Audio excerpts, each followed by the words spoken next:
In a country where political offices are voted by favors, by what you do for somebody, and he decides what he's going to give you. But the cooperation does not mean that if you are cooperating, you come up to my belly. What we get is a fight. I'm a guest of the national chairman of the NRM. I'm not an intruder. Is a rumble. We remain in the compound. We don't come up to the building. Exchange of words. That is beneath the dignity of someone who holds the high office of Speaker. Fight between two grown-ups, people that are supposed to be admired by the entire nation. We have got a written cooperation agreement. We are seeing a whole political monster, a lawyer, seasoned politician who has served politics since I was not yet born. Fight with somebody who is a politician, a huge figure in the government, very respected, escorted by So we are seeing the battle of an intellect versus a very favored child. And yes, woman. There is no accidental member of parliament. Now, in the eyes of the judge, daddy. Daddy, protect me, please. Okay, Thank you, Daddy. Who do you think is going to win this battle? Well, in this video, I've cut everything into pieces and we are going to dive into it and see who wins this battle. By the end of this video, you will know who the Speaker of Uganda will be. That was not only bad politics, it was bad manners. Nyaluo, how are you today? Hey, icho nini? Good morning. All right, ladies and gentlemen, my name is Lobi Omuchori Wamwe, and once again, welcome to Afro West UG. And on this channel, we dissect matters of Uganda, political, social, entertainment, and everything that falls in there. Katogo. We go, we cut it through, and we see what is happening where and what is cooking. Today, we are diving into a very serious matter, things that affect all of us. Because whether you like it or not, we are all affected by politics and politicians. What they decide in their house there is going to affect you, is going to affect me. You all saw what happened at the NRM Caucus. And some of you are wondering, some of you are enjoying. I know that Uganda to if you know the seven daddy. We like fights. Anyway, so in this one, it's a bit nice because, you know, I love both politicians, both of them. They're my favorites. I love Anita Among for her drama, for her emotional outbursts, for her unpredictable comments. Things like, Anyway, we're going to dive into it all and we see who is going to be the next speaker and who is going to be favored by the general, by the museum, by the judge. In our society, guests are highly respected, and anybody who insults a guest insults the host. So anybody who insults me, who has been invited by the president, who is also the national chairman of the NRM, is basically insulting the president of Uganda. I think Anita Among just kicked away her speakership. I believe Anita Among, in her outburst at the caucus, just kicked away her speakership. She should start looking for something else. I don't know what she'll be given. But what I know for sure is that the only way Anita Among can be speaker is if Mao changes his mind that he doesn't want it. Ask me why. Why? Okay. Because, one, you all heard Mao's speech when he was announcing his run for speakership. What did he say? Where I come from, we also gave the president serious votes.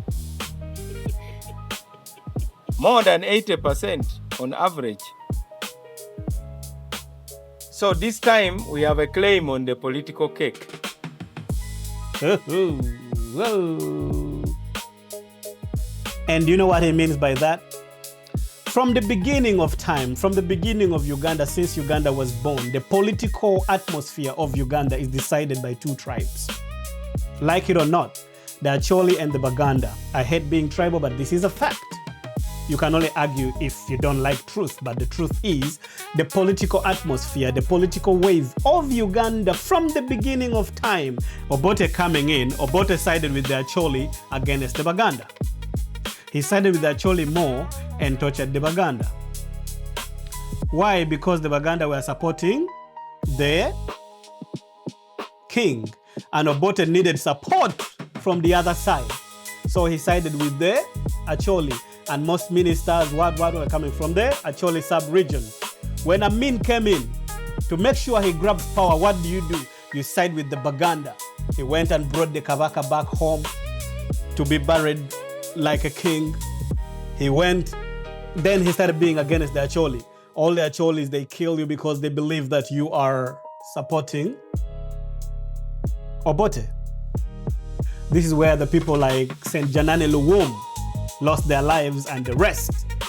Many in that category lost their lives because they thought, you know, the Acholis, a lot of them, prominent Acholis, lost their lives. Others went to exile, and this is why the many Acholis are all over the world, because they went into exile during the Amin regime.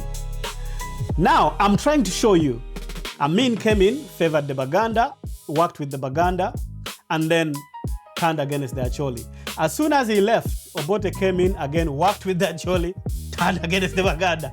And as soon as Obote left, then again came the rest, and these ones all that sided with the Baganda, and then they were not ruling this side. You can never, you have to balance the two. These are the two powerful tribes, the two tribes that rule the country. And then there came Yoweri Kaguta Museveni, who then sided with the Baganda. The Baganda also sided with him. And you know very well his government was formed mainly with the Westerners and the Baganda. And then Acholis were left. We all remained behind. We were suffering in the war. People are just there looking at us like that. We are suffering with Ebola. People are looking at us like that. We are suffering with a lot of other things. We are staying in the camps. We don't have homes and all that. And people are like, oh, there's Acholis. Oh, Acholi. Oh, Acholi. But then there came a time when everything then changed. I'm talking about the entrance of the Omubanda Wakabaka. My president came in. When Mr. President Omubanda came in, what happened? The power shifted. The Baganda started saying, Nafe, Chimala. They forgot about everything. Baganda forgot that they have been so much favored. Every industry, industrialized area, but Buganda. The most developed area, Buganda. The most developed land where you sell your small piece of land and gather a fortune, Buganda. Ministers, where Baganda? The parliament, ruled by Baganda. All this, you've forgotten all these things. You think Edward Segandi is a Mulugwara? You think people like, anyway, I'll not go into all that. But you're seeing what I mean. But as soon as Omubanda came, all those favors were kicked off the door. Why? Because now you guys decided to side with Omubanda. Now Museveni is saying, wait a minute. If they are now all here, where do I get the numbers? Now that means I have to turn the other side. The other people that decide what happens in the nation. And who are they? The Kopango people. Very decisive people. They don't care about whether you're a musician. Even if you're a musician, the most prominent musician in Acholi contested for MP twice and failed. They don't want to know. They go with facts. Very, very serious people. This time, Museveni said, okay, if the Baganda are siding with Omubanda Wakabaka, first of all, I'll remove what makes them strong. What is that? Emwani. And that's why you had the other comment. Make sure those Baganda don't. You know it. Then power shifted. Museveni started investing up country. Salim Saleh went and based up country. Right away, they started seeing the matters that are pressing their choli to make them happy as they cook them for the elections that are coming. But then he started to then bring Northerners into the government. Chief Justice, North. Speaker, North. Minister of Constitutional Affairs now, North. Actually, roads, if you see the roads in Ugulu, it's like you're driving in Atlanta. If you see the hospitals, how they have been refurbished. If you see the budget that is given to Gulu. If you see how Salim Saleh boasts of Gulu. Before all these artists get money from Kampala, they actually people have got theirs. Muros are watching because power has shifted. So this time now, Mao is the Odogu of that connection. When you talk about NRM North Connect, it is Mao. And Mao is saying, now I want to be speaker. I don't want to be Minister of Constitutional Affairs. Putting Museveni between a rock and a hard place. Amukute awaluma. Kubanga Museveni is now thinking, saying, okay, wait. If I put Anita Among back into office and I drop Mao, when you win in Gulu, it's like you've won West Nile, you've won Gulu, you've won some part of East, because all the Japadola, Kuma, Maluru, Langi, Acholi, Lugbara, Twara, Tugede, all these, all the up countries, as long as you cross Karuma up to Sudan, all these people go with what is happening in Gulu. It is the headquarters. So make them happy, and that whole part of Uganda, you win it. So this time Museveni is like, if I refuse Mao's proposal and the next election they turn against me, how is it going to be? This is the main reason why I think and I smell Mao will be the next speaker. When Museveni was speaking today, after Anita Among's outburst of, you do not, we can work with other parties, and it doesn't mean that you come up to my bedroom, you stop in the compound. Anita Among, first of all, this is not your bedroom. NRM is not your mother party. All these people were once opposition. The Taye was, the Anita Amongs, all these were first opposition. But when you say your bedroom, it's like you're making it your own. And then you forget that Mao has an agreement with NRM that he signed July 20th, 2022, if I'm right.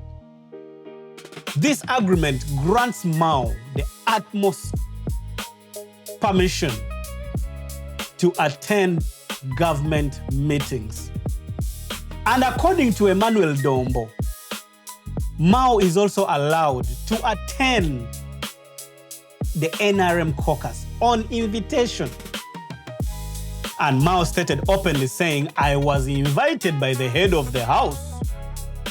So if then Mao was invited and he was there, and you, Anita Among, get up, like she gets carried away emotionally and makes these comments. Something that is not very good for a politician. A politician, you need to think and know what you're making. This is why lawyers make the best politicians, because they know how to argue, they know how to answer, they know how to state comments, they know how to write, they know how to, all these things are taught. All of us know how to speak and write, but then there is a way they teach lawyers how to read and write and how to speak and how to respond. Something that you can never know unless you go to school. Mao, to me, is the most seasoned politician we have in the country. To me, is the most complete politician we have in the nation. And I'm not saying this because I'm an Acholi. I'm a very non-tribal person. If you're wrong, you're wrong. If you're right, you're right. All my friends are Uganda. I grew up in Uganda. Chowola mbagala nnyo. Obuganda bwakola kikulu nnyo bakinene nnyo mu bulamu bwange. Sandibadde kyendi singa it's not for Uganda. So I can never, underestimate Buganda. But what I'm stating is the obvious. To me, Mao and Ssemujju Nganda the most complete politicians in the country. Others are good, but these are the top creams of politics. The agreement that Mao made with NRM, it gives him the utmost right to work with the NRM. This is not the first time this agreement is being done. It has been done in several countries. We saw it in 2009 between Morgan Tsvangirai and Mugabe in Zimbabwe, where the opposition failed and then it caused a lot of, commotion and violence. And then they had to bring in the chairperson of the opposition, and he became the prime minister, worked together with the government. We saw it again, I think 2008 in Kenya. The late Honorable His Excellency, our father, won politics in Kenya, Raila Odinga, when he failed and Mwai Kibaki was announced, it caused violence. What then happened? He had to come in and work with the government. So it is a partnership that is not the first time. He was named the prime minister. Even me initially, I was thinking Mao would be prime minister. But then he chose to be speaker, a post that is very decisional to Museveni's ruling of the country. Because Museveni is ruling Uganda using parliament. But the Museveni, cannot trust Mao to be a speaker. And the army. Anita Among's opposition of Mao's presence in that meeting, and yet he was there by invite of the president, makes Anita Among a resistance in the resistance movement. This thing is always decided by the president. How he wants it is how he will make it. Whether you talk what, there is nothing guaranteed. We've seen how a lot of people more powerful than her have come and they go. When Muse is done with you, he's done with you. Where is Kaihura? Where is Amama Mbabas? Where is Mike Mukula? Where is Alitu Arakada? So, if Mao wants to be speaker, he will be. And you had Muse's response. When the time comes, we shall be able to discuss it and explain why. Think about it. What does that mean? If it has already been decided, why are you saying you're going to sit and talk and then come back and tell us about why you made that decision? Doesn't that mean probably the decision is going to be altered? Anyway, let's enjoy this war. I love you guys so much. Make sure you like, subscribe, and share this video. Cut it, do with what you want. If you found it interesting, please subscribe to this channel. We shall be dissecting a lot of beautiful matters. Thank you guys so much. This is Omuchori Wamwe, and this is Afro West UG, where we dissect Uganda's political, social, entertainment matters.